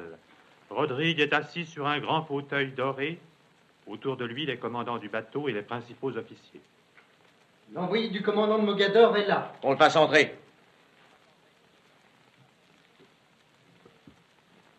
Vous êtes l'envoyé du sieur Ochiali? Sa femme et son envoyé. Voici mes pouvoirs. Je vous écoute. Dois-je parler ainsi devant toute cette assemblée? Je veux que toute la flotte entende. Allez-vous-en, et donc Camille conserve Mogador. Vous avez pu voir tout à l'heure comment nous sommes encore capables de nous défendre, et nous avons parmi les assaillants des intelligences. Il m'importe fort peu que Don Camille, comme vous l'appelez, Ochiali, ou quel que soit son nom de renégat, conserve Mogador. Gentilshommes, je vous prie d'écouter ce que va répondre votre général. Je vous demande, est-ce par la volonté du roi d'Espagne que vous êtes ici? Une lettre m'a fait venir, un appel, une volonté à laquelle je n'avais rien à contreposer. Vous l'avez entendu tard. Dès qu'il m'a eu atteint, j'ai tout quitté, je suis là. Ainsi, vous préférez l'appel d'une femme au service de votre souverain. Pourquoi ne ferais-je pas la guerre à mes propres enseignes quelque peu, tel cet autre Rodrigue, mon patron, qu'on appelait le Cid? Ainsi, c'est pour nous faire cette guerre particulière que vous avez lâché les Indes. Pourquoi n'aurais-je pas fait rentrer le Maroc dans cette nouvelle figure des événements que votre appel, achevant l'aspect et moment général de l'univers comme une figure horoscopique, m'invitait par mon départ à déterminer? Il n'y a plus personne qui vous appelle. Partez. Il n'y a plus d'appel, dites-vous? Ce n'est pas ce que dit le cœur en moi qui écoute. Une mer figée devant Mogador retient ma nef appesantie. Gentilshommes, si le roi d'Espagne avait voulu détruire Ochiali, croyez-vous pas qu'il avait moyen de le faire? Et nous, ayant été aussi longtemps tolérés, il avait quelques raisons? Cette Afrique à la porte du royaume, cet immense grenier à sauterelles qui 3 fois nous a couverts du temps de Tarif et de Youssouf et des Almohades, croyez-vous qu'on pouvait le laisser sans surveillance et qu'il ne faisait pas bon se réserver quelques moyens intérieurs de savoir et d'intervenir? Ochiali, le renégat, a rendu plus de service au roi d'Espagne que Don Camille, le bailli. Je ne laisserai jamais dire que le roi d'Espagne ait besoin des services d'un renégat. Et moi qui sais que contre le mal, il y a toujours humblement quelque chose à faire, je dis que si le royal berger n'avait pas fait confiance à ce chien, que je fus ici 10 ans, le loup lui aurait dévoré beaucoup plus de moutons. Non pas un chien, mais une épouse fidèle que nous admirons. Son épouse, il est vrai. J'ai accepté d'être son épouse. Je n'avais plus de troupes. Il n'y avait plus d'autre moyen pour moi de continuer à Mogador cette capitainerie que le roi m'avait confiée. La contrainte et commandement pendant 10 ans de cette bête féroce. Il est vrai, je dois rendre témoignage. Un captif délivré, main bateau par son ordre secouru contre les pirates, main naufragé sans rançon, affirme ce que Dona Prouez, ici, a fait 10 ans pour le royaume. Et la liste des méfaits d'Ochiali serait plus longue encore. Tout ce qui venait de par chez moi était son butin préféré. Je ne pouvais tout empêcher. Cependant, j'étais la plus forte. Plusieurs fois, il m'a fouetté et torturé. Mais il avait obéi. Vous dites qu'il vous a fouetté et torturé? La première fois, c'est alors que je vous ai écrit cette lettre. La lettre à Rodrigue. Oh, je n'aurais jamais dû vous laisser avec lui. Pourquoi? Les coups d'un vaincu ne font pas mal. Et vous, vous le torturiez aussi. Dois-je penser que votre corps seulement était avec cet homme? Rodrigue, ce que je vous ai juré chaque nuit est vrai. De là la mer, j'étais avec vous et rien ne nous séparait. Amère union. Amère, dites-vous. Ah, si vous aviez mieux écouté, et si votre âme au sortir de mes bras n'avait pas bu aux eaux de l'oubli, que de choses elle eût pu vous raconter. Le corps est puissant sur l'âme. Mais l'âme sur le corps l'est plus. Ainsi que le prouve cet enfant que mon cœur tout rempli de vous a fait. C'est pour m'amener cet enfant que vous êtes venu? Rodrigue, je te donne ma fille. Garde-la quand elle n'aura plus de mère avec toi. Ainsi, je l'avais deviné. Vous voulez retourner à Ochiali. Il me reste à vous entendre refuser cette dernière proposition que je suis chargé de vous faire. Parlez. Si vous retirez votre flotte, il propose de me laisser partir avec vous. Qu'en dites-vous, messieurs? Je ne vois pas ce qui nous empêcherait de dire oui et de sauver cette femme qui, après tout, fut l'épouse du noble Pélage. Et moi, je suis d'avis qu'il faut finir ce que nous avons commencé et ne pas conclure avec ce renégat pacte. Avant tout, il veut se débarrasser de moi. Il veut essayer de vivre de nouveau. C'est moi qui l'empêche de continuer. Dirais-je ce qu'il a ajouté, monseigneur? Eh bien? Qu'il était bien heureux de créer de vous à lui cette petite obligation. Il me donne à vous, dit-il. Il me remet entre vos mains. Il me confie à votre honneur. Sa pensée est de nous humilier l'un par l'autre. Je suis venu ici pour répondre à votre appel qui était de vous délivrer de cet homme. Et je vous délivrerai. Je ne veux plus de lien entre cet infâme et vous. Cher Rodrigue, il n'y a pas d'autre moyen de me délivrer que par la mort. Et quoi? Qui m'empêchera de vous garder à mon bord, cependant que les morts là-bas me débarrasseront de Camille? L'honneur empêche. J'ai juré à l'homme de revenir si ces conditions ne sont pas acceptées. Je ne suis pas parti à cette promesse. Vous ne me ferez pas manquer à ma parole. Vous ne lui donnerez pas cet avantage sur vous et sur moi. Dois-je vous livrer aux mains des morts? Tout est prêt pour faire sauter la citadelle ce soir. À minuit, il y aura une grande flamme. Et quand elle se sera éteinte, un coup. Partez alors. Quelque chose sera fini. Qu'est-ce qui sera fini, Prouaise? Tout est fini pour Prouaise, qui m'empêchait de commencer. Officiers, compagnons d'armes, hommes assemblés ici, qui respiraient vaguement autour de moi dans l'obscurité, et qui tous avaient entendu parler de la lettre à Rodrigue et de ce long désir entre cette femme et moi qui est un proverbe depuis 10 ans entre les deux mondes. Regardez-la, comme ceux-là qui, de leurs yeux maintenant fermés, ont pu regarder Cléopâtre, ou Hélène, ou Didon, ou Marie d'Écosse, et toutes celles qui ont été envoyées sur la terre pour la ruine des empires et des capitaines, et pour la perte de beaucoup de villes et de bateaux.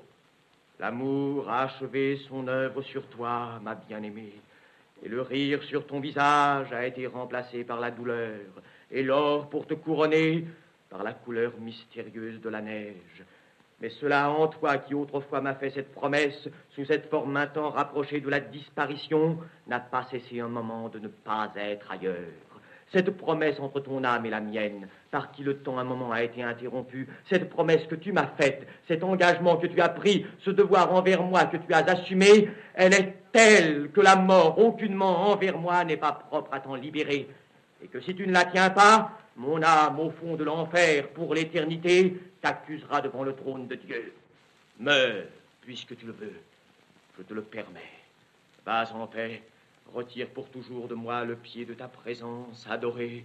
Consomme l'absence, puisque le jour est venu que tu cesses en cette vie, et que non pas un autre que moi, par les arrangements de la Providence, t'empêche désormais d'être un danger pour la morale et la société, et ajoute à cette promesse que tu m'as faite la mort même qui la rend irrévocable. Une promesse, ai-je dit, la vieille, l'éternelle promesse. Et tout de même, d'où serait venu pour César et pour Marc-Antoine et pour ces grands hommes dont je vous ai donné tout à l'heure à penser les noms et dont je sens l'épaule à la hauteur de la mienne, le pouvoir tout à coup de ces yeux et de ce sourire et de cette bouche, comme si jamais auparavant ils n'avaient baisé le visage d'une femme, si ce n'était dans leur vie, toute prise au maniement des forces temporelles, l'intervention inattendue de la béatitude. Un éclair a brillé pour eux, par quoi le monde entier est frappé à mort désormais, retranché d'eux. Une promesse que rien au monde ne peut satisfaire, pas même cette femme qui un moment s'en est faite pour nous le vase, et que la possession ne fait que remplacer par un simulacre désert. Laissez-moi m'expliquer, laissez-moi me dépêtrer de ces fils entremêlés de la pensée, laissez-moi déployer aux yeux de tous cette toile que pendant bien des nuits j'ai tissée, renvoyée d'un mur à l'autre de cette amère véranda comme une navette aux mains de noires tisseuses. La joie d'un être est-elle pas dans sa perfection? Et si notre perfection est d'être nous-mêmes, cette perfection exactement que le destin nous a donnée à remplir, d'où vient cette profonde exultation, comme le prisonnier qui dans le mur entend la sape au travail qui le désagrège, quand le trait de la mort dans notre côté s'est enfoncé en vibrant? Ainsi, la vue de cet ange pour moi qui fut comme le trait de la mort. Ah, cela prend du temps de mourir, et la vie la plus longue n'est pas de trop pour apprendre à correspondre à ce patient appel. Une blessure à mon côté, comme la flamme peu à peu qui tire toute l'huile de la lampe, Et si la perfection de l'œil n'est pas dans sa propre géométrie, mais dans la lumière qu'il voit et chaque objet qu'il montre, et la perfection de la main, non pas dans ses doigts, mais dans l'ouvrage qu'elle génère, pourquoi aussi la perfection de notre être et de notre noyau substantiel serait-elle toujours associée à l'opacité et à la résistance, et non pas l'adoration et le désir et la préférence d'autre chose, et de livrer sa lie pour de l'or, et de céder son temps pour l'éternité, et de se présenter à la transparence, et de se fendre enfin, et de s'ouvrir enfin dans un état de dissolution ineffable, de ce déliement, de cette délivrance mystique. Nous savons que nous sommes par nous-mêmes incapables, et de là ce pouvoir sur nous de la femme, pareil à celui de la grâce. Et maintenant, est-il vrai que tu vas me quitter ainsi, sans aucun serment? Le paradis que la femme a fermé, est-il vrai que tu étais incapable de le rouvrir? Ces clés de mon âme, à toi seul que j'ai remises, est-il vrai que tu ne les emportes avec toi que pour fermer à jamais les issues de cet enfer pour moi, en me révélant le paradis que tu as fait? Oh, Rodrigue, c'est pour cela que je suis venue. S'il est vrai que j'ai pris quelque engagement envers toi, c'est pour cela que je suis venue, Rodrigue. Pour te demander de me le remettre. Tel était donc cet appel inlassable jour et nuit qui depuis 10 ans me recherche à travers la terre et la mer et qui ne me laissait point de repos. Cher Rodrigue, de cette promesse que mon corps t'a faite, je suis impuissante à m'acquitter. Et quoi, voudrais-tu me faire croire qu'elle était mensongère? Que penses-tu toi-même? Tu peux mentir, mais je sais profondément que ton corps ne mentait pas. Et la joie qu'il me promettait. Le voici qui va se dissoudre. Il se dissout, mais la promesse qu'il m'a faite ne se dissout pas. Ah, si je puis te donner la joie. Je sais que tu le peux si tu le veux, et l'éternité ne serait-ce qu'une seconde. Mais avec quoi vouloir, Rodrigue? Comment faire pour vouloir, quand j'ai remis à un autre ma volonté? Comment faire pour remuer un seul doigt, quand je suis prise et tenue? Avec quoi parler, quand l'amour est maître de mon âme et de ma langue? À quoi me sert cette joie si tu ne peux me la donner? Ouvre et elle entrera. Comment faire pour te donner la joie si tu ne lui ouvres cette porte seule par où je peux entrer? On ne possède point la joie, c'est la joie qui te possède. On ne lui fait pas de conditions. Quand tu auras fait l'ordre et la lumière en toi, quand tu te seras rendu capable d'être compris, c'est alors qu'elle te comprendra. Quand sera-ce, prouesse? Quand tu lui auras fait de la place, quand tu te seras retiré pour lui faire de la place toi-même à cette joie chérie, quand tu la demanderas pour elle-même et non pas pour augmenter en toi ce qui lui fait opposition. Oh, compagne de mon exil, je n'entendrai donc jamais de ta bouche que ce nom, et c'est encore non. Quoi, noble Rodrigue? Aurais-tu donc voulu que je remette entre tes bras une adultère? Et plus tard, quand Don Pélage est mort et que j'ai jeté cet appel à toi, oui, peut-être il vaut mieux qu'il ne t'ait pas atteint. Je n'aurais été qu'une femme bientôt mourante sur ton cœur, et non pas cette étoile éternelle dont tu as soif. À quoi sert cette étoile qu'on ne rejoint jamais? Oh, Rodrigue, il est vrai, cette distance qui nous sépare, il est impossible par nos seules forces de la franchir. Mais alors où est-il, ce chemin entre nous deux? Oh, Rodrigue, pourquoi le chercher quand c'est lui qui nous est venu chercher? Cette force qui nous appelle hors de nous-mêmes, pourquoi ne pas lui faire confiance et la suivre?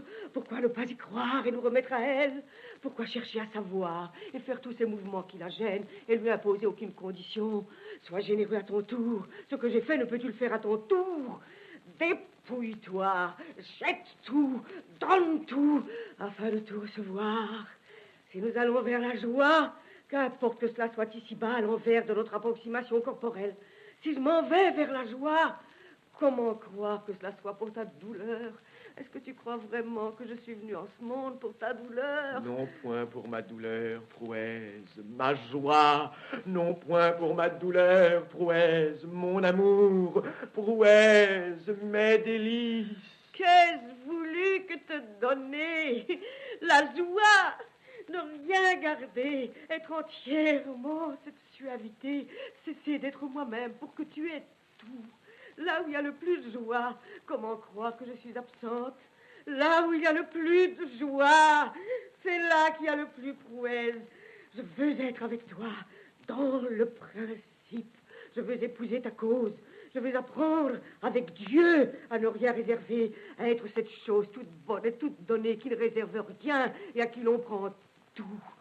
Prends, Rodrigue, prends mon cœur, prends mon amour, prends ce Dieu qui me remplit. La force par laquelle je t'aime n'est pas différente de celle par laquelle tu existes. Je suis unie pour toujours à cette chose qui te donne la vie éternelle. Le sang n'est pas plus uni à la chair que Dieu ne me fait sentir chaque battement de ce cœur dans ta poitrine, qui à chaque seconde de la bienheureuse éternité s'unit et se resépare. Parole au-delà de la mort et que je comprends à peine. Je te regarde et cela me suffit. Oh, prouesse, ne t'en va pas de moi. Reste vivante. Il me faut partir. Si tu t'en vas, il n'y a plus d'étoiles pour me guider. Je suis seul. Non, pas seul. À force de ne plus la voir au ciel, je l'oublierai. Qui te donne cette assurance que je ne puisse cesser de t'aimer? Tant que j'existe, moi je sais que tu existes avec moi. Fais-moi seulement cette promesse et moi je garderai la mienne. Je ne suis pas capable de promesses. Je suis le maître encore. Si je veux, je peux t'empêcher de partir. Est-ce que tu crois vraiment que tu peux m'empêcher de partir? Oui, je peux t'empêcher de partir. Tu le crois? Eh bien, dis seulement un mot et je reste. Je le jure. Dis seulement un mot. Je reste. Il n'y a pas besoin de violence. Un mot et je reste avec toi. Un seul mot est-il si difficile à dire? Un seul mot et je reste avec toi. Le vice-roi baisse la tête et pleure. Doña Prouez s'est voilée de la tête aux pieds. Mère, ne m'abandonne pas! Une longue barque aux 2 rangées de rameurs sans visage vient se mêler au vaisseau imaginaire. 2 esclaves noirs en sortent, qui la prennent sous les bras et l'emportent dans le funèbre esquif. Mère, ne m'abandonne pas! Mère, ne m'abandonne pas!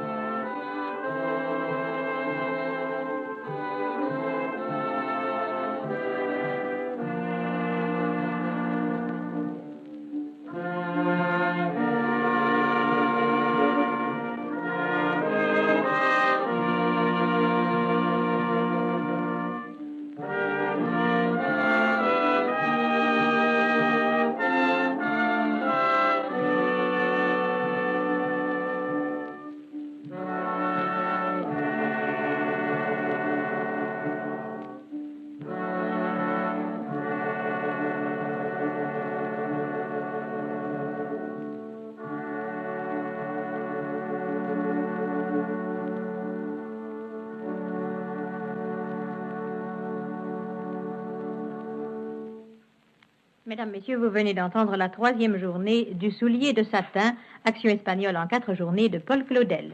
Illustration musicale de Louis Aubert, présentation du révérend Père Roguet, mise en onde d'Henri Vermeil. Cette émission vous a été donnée avec le concours de Madeleine Renaud, sociétaire de la Comédie Française, dans le rôle de Donia Musique. F. Francis dans celui de Donia Prouez. Jean-Louis Barrault de la Comédie Française interprétait le rôle de Don Rodrigue, devenu le vice-roi des Indes espagnoles.